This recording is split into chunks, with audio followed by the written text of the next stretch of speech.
start with on the left with James. Coach talked about a little bit early on. They were doing some things defensively that they don't normally do. How much of that either was confusing or just was a little unexpected, and is part of why the offense just was a little slow out the game? Well, I think the reason we were slow out the gate is because we had 6 plays in the first quarter, and that really be all. They weren't doing necessarily anything, we haven't ever seen, or like, they didn't reinvent the wheel or anything. We just, our plays were set up for some other things, and we just had to get settled in and find those things that worked against what they were doing. And once that happened, we put up a lot of stuff. Right behind him, Eric. Well, I'm just curious what the conversation on the sideline were after you guys have been so consistent with your offense and have a couple of hiccups, what the conversations were and how confident you were that things would get corrected. We were extremely confident. We just felt like we just needed to get a first down, and then we'd be rolling, and that's what happened. James. It's another week with a 100-yard game for Troy.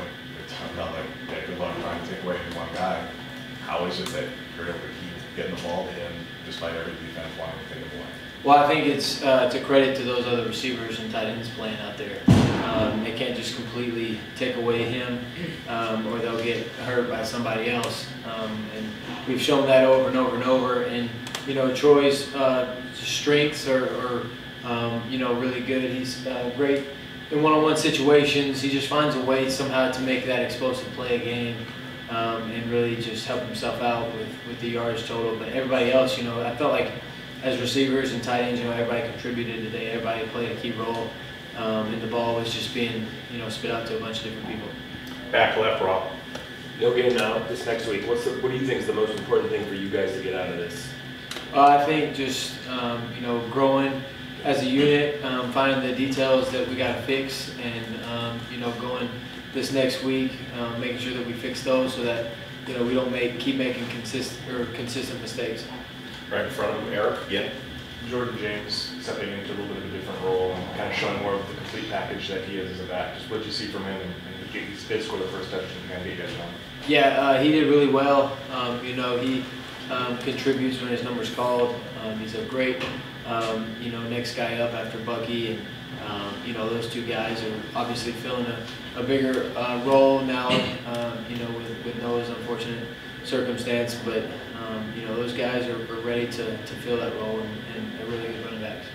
In the back, Matt.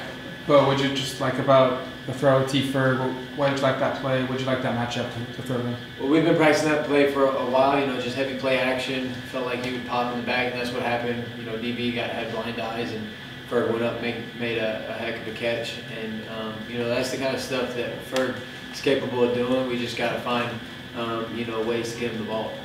2 more questions in the middle, Jared. Pretty simple question. Just what do you think of your overall performance? It was solid. Felt like could have contributed more early. That way we wouldn't have sputtered. But obviously looking back, that's every hindsight is 20/20. But I felt like just a few of those incompletions, could have either ran or found ways to, either give them a better ball or complete the pass.